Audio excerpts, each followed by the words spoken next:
నా పేరు రవికుమార్ అండి. నేను పెద్దజీయర్ స్వామి మఠంలో కొంతకాలంగా గుమాస్తాగా పనిచేస్తున్నాను.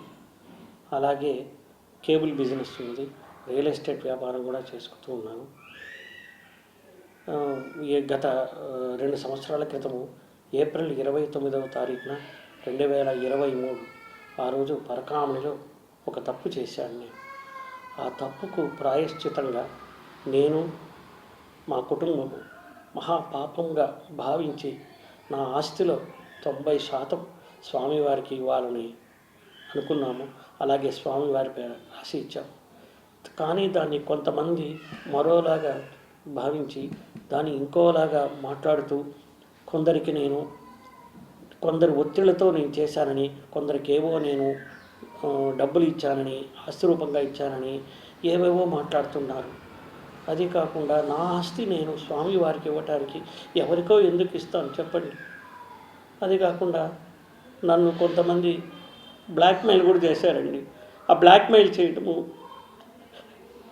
చేశారు. వారి మీద కూడా కొంతమంది మీద కేసులు కూడా పెట్టడం జరిగిందండి.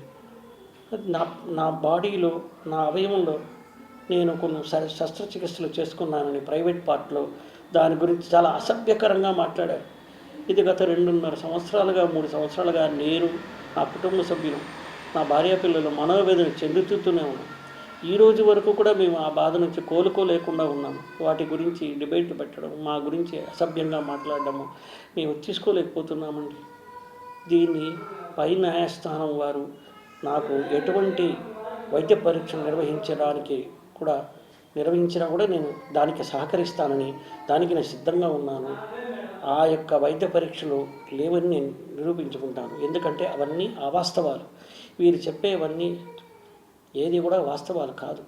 దయచేసి అర్థం చేసుకోండి. నా మనోవేదన ఈ రోజుకి నేను, నా భార్యాపిల్లలు తలుచుకుంటే నేను ఎంత మహాపాపం చేశాను తలుచుకుని బాధపడి రోజు లేదు.